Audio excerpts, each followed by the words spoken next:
शिकायत वहां होती है जहां विश्वास ना हो। जब आपको ये एहसास हो जाए कि आप किसी की जिंदगी में सिवाय बोझ के और कुछ नहीं है, तो आपको खामोशी से उसकी जिंदगी से निकल जाना चाहिए। क्योंकि प्रेम जुदाई बर्दाश्त कर लेती है, लेकिन बेइज्जती बिल्कुल भी नहीं। अनुभव कहता है कि मेहनत आदत बन जाए तो कामयाबी मंजिल बन जाती है। सबसे ज्यादा दुखी अपनों का पराया होना होता है। अपने आप को तैयार करो, हर किसी की बात को अपने ऊपर लेना बंद करो। छोटी सोच वाले खुद भी आगे नहीं बढ़ते और साथ वालों को भी आगे नहीं बढ़ने देते। अमीरी दिल की हो तो लोग साइकिल पर भी खुशियां मनाते हैं, नहीं तो कारों से भी लोगों को रोता देखा है। अक्सर लोगों को प्यार से नफरत उस वक्त हो जाती है जब कोई बहुत ही ज्यादा प्यार करके धोखा देता है। अगर कुछ करना है तो भीड़ से हटकर चलो। भीड़ साहस तो देती है पर पहचान छीन लेती है। गुजर गया वो वक्त जब हमें जरूरत थी तुम्हारी। अब जिंदगी भी बन जाओ तो स्वीकार नहीं करेंगे। कांच के जैसा होता है भरोसा, कितना भी संभालो आखिर में टूट जाता है। इंसान ही इंसान का रास्ता काटता है। बिल्लियां तो यूं ही बदनाम है। प्रेम हो या नफरत, हिसाब से करो। बेहिसाब करोगे तो तकलीफ होगी ही। कोई विश्वास तोड़े तो दिल से उसका धन्यवाद करो, क्योंकि वही लोग सिखाते हैं कि विश्वास सोच समझ कर करो। कभी आंसू मत देना उनकी आंखों में जिन्होंने खुद हार कर आपको जिताया है। लोगों को संतुष्ट करते करते तुम्हारी जिंदगी बीत जाएगी, लेकिन तुम उन्हें संतुष्ट नहीं कर पाओगे। इसलिए अपने लिए, अपनी खुशियों के लिए जीना शुरू करो। किसी इंसान के पीछे भागकर अपनी वैल्यू कम मत करो। जो आपका होगा वो कहीं नहीं जाएगा। जो रास्ता तुम्हारा नहीं है वो मंजिल भी तुम्हारी नहीं। रिश्ता रखना हो तो अच्छी बातें करते रहा करो, और खत्म करना हो तो सच्चाई बता दो। कभी कभी नए लोग पुराने से वफादार मिल जाते हैं। आजकल के इंसान दिल से नहीं, जरूरत से रिश्ता बनाते हैं। लोगों ने कुछ दिया तो सुनाया भी बहुत कुछ। हे ईश्वर, एक तेरा ही दर है जहां कभी ताना नहीं मिला। असफलता में कुछ गलत नहीं है, लेकिन सफलता के लिए कोशिश ना करना जरूर गलत है। जिंदगी को समझना बहुत मुश्किल है। कोई सपनों के खातिर अपनों से दूर रहता है तो कोई अपनों के खातिर सपनों से दूर।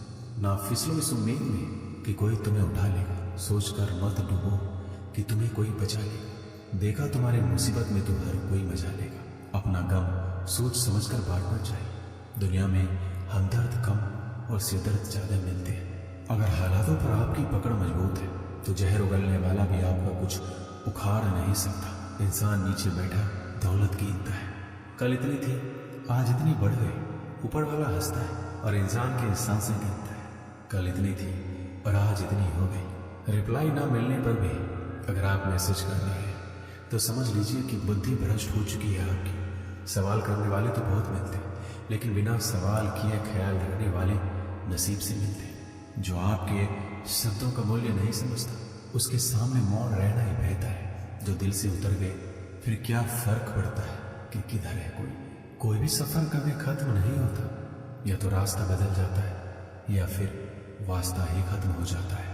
दोस्तों, आज मैं आपको भगवान श्री कृष्ण के द्वारा दिए गए 5 ऐसी बातों के बारे में बताऊंगा जिससे आपकी जिंदगी और भी आसान हो जाएगी और आपके मन में चल रहे सारे सवाल के उत्तर मिल जाएंगे।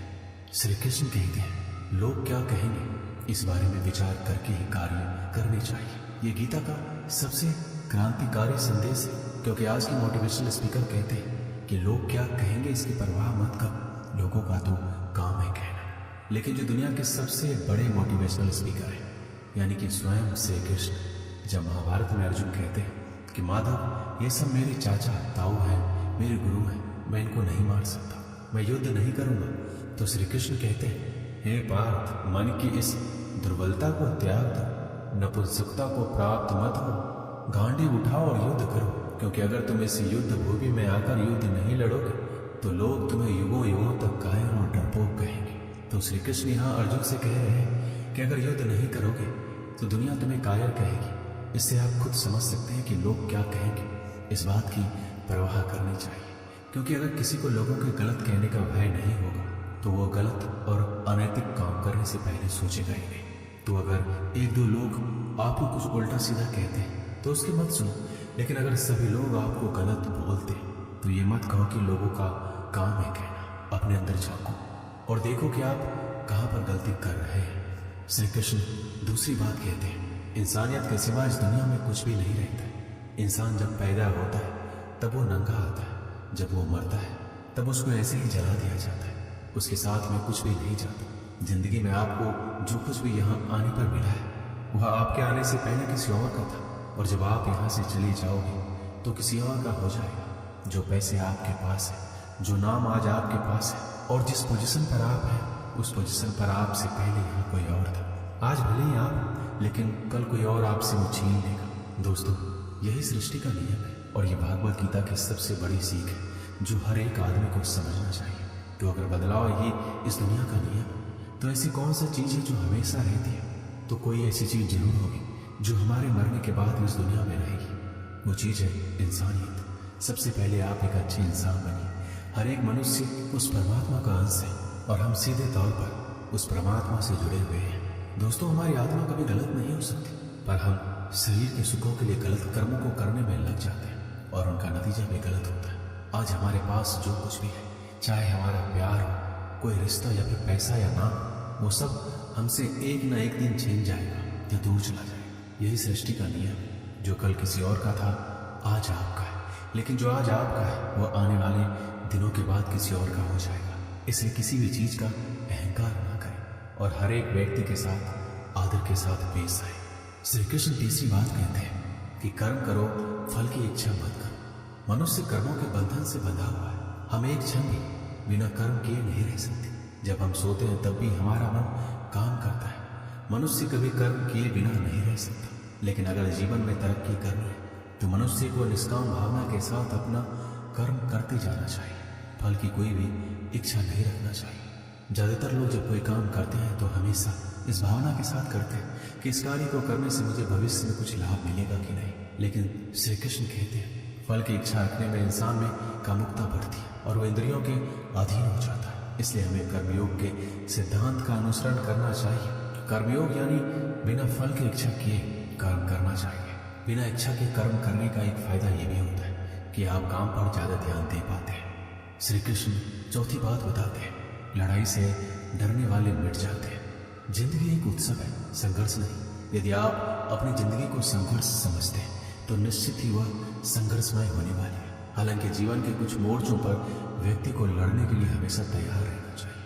जो व्यक्ति लड़ना नहीं जानता, युद्ध उसी पर थोपा जाएगा या उसको सबसे पहले मारा जाएगा। उसी के जीवन में संघर्ष नहीं होगा। महाभारत के पांडवों को यह बात श्री कृष्ण ने अच्छे से सिखाई थी। पांडव अपने बंधुओं और भाइयों से लड़ना नहीं चाहते थे, लेकिन श्री कृष्ण ने समझाया जब किसी मसले का हल शांतिपूर्ण किसी भी तरीके से नहीं होता तो फिर युद्ध ही एकमात्र विकल्प बच जाता है। कायर लोग युद्ध से पीछे हटते हैं, इसलिए अपनी चीज को हासिल करने के लिए कई बार युद्ध करना पड़ता है और अपने अधिकारों के लिए कई बार लड़ना पड़ता है। श्री कृष्ण पांचवी बात कहते हैं, काम, क्रोध और लोभ नरक के 3 द्वार हैं। जब मनुष्य अपने कर्मों के फल का इच्छा रखता है तो उसके मन में काम की उत्पत्ति होती है। ये काम ही मनुष्य का सबसे बड़ा दुश्मन है, क्योंकि यह आग की तरह जलता रहता है। मनुष्य चाहे अपने कामनाओं की पूर्ति का कितना ही प्रयास क्यों ना करे, परंतु वो कभी काम को संतुष्ट नहीं कर सकता। और जब कामनाओं की पूर्ति नहीं होती तो क्रोध पैदा होता है और क्रोध के आवेग में आकर मनुष्य कई गलतियां करता है जो उसे और नीचे ढकेल देती है। काम की उत्पत्ति का एक कारण लोभ भी है, क्योंकि मनुष्य अगर उतने से संतोष कर ले जितना उसके पास है, अगर वो अपनी इच्छाओं को कम कर दे तो अपने शत्रु काम पर विजय पा सकता है। इसलिए सबसे पहले तो जीवन में संतोष रखना चाहिए। सांसारिक सुखों की इच्छा को त्याग दो, क्योंकि उनसे मिलने वाला सुख बहुत ही श्रेणिक होता है जो कभी व्यक्ति को तृप्त नहीं कर पाता। इंद्रियां और मन ही काम का जन्म स्थल है।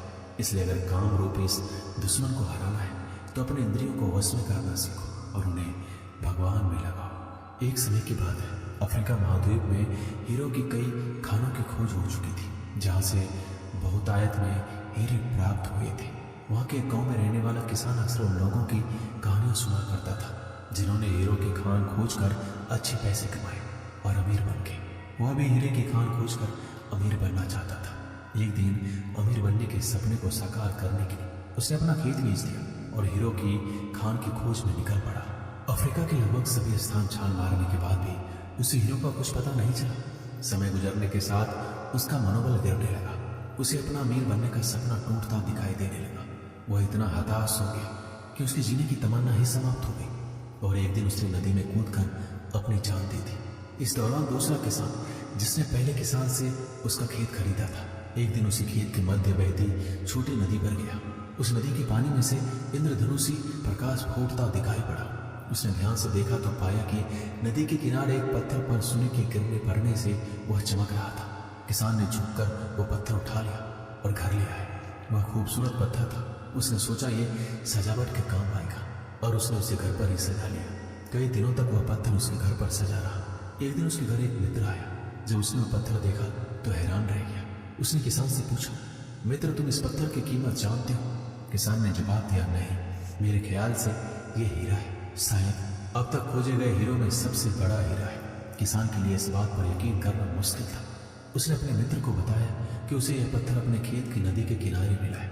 वहां ऐसे और भी पत्थर हो सकते हैं। दोनों खेत पहुंचे और वहां से कुछ पत्थर नमूने के तौर पर चुन लिए। फिर उन्हें जांच के लिए भेज दिया गया। जब रिपोर्ट आई तो किसान के मित्र की बात सच निकली। वो पत्थर हीरे ही थे। उसके खेत में हीरो का भंडार था। वह उस समय तक खोजी गई सबसे कीमती हीरे की खदान थी। दूसरा किसान उस खदान की वजह से मालामाल हो गया। पहला किसान दर दर भटका और अंत में जान दे दी, जबकि हीरे की खान उसके अपने खेत में उसके कदमों तले थी। दोस्तों, इस कहानी से हमें क्या सीख मिलती है? इस कहानी में हीरे पहले किसान के कदमों के तले थे, लेकिन वो पहचान नहीं पाया और उसकी खोज में भटकता रहा। ठीक वैसे ही हम भी सफलता प्राप्ति के लिए अच्छे अवसरों की तलाश में रहते हैं। हम उन अवसरों को पहचान नहीं पाते या पहचान कर भी महत्व नहीं देते जो हमारे आसपास ही छुपे रहते हैं। जीवन में सफल होना है तो आवश्यकता है बुद्धिमानी और परख से उन अवसरों को पहचानने की और धैर्य से अनवरत कार्य करने की। सफलता निश्चित है।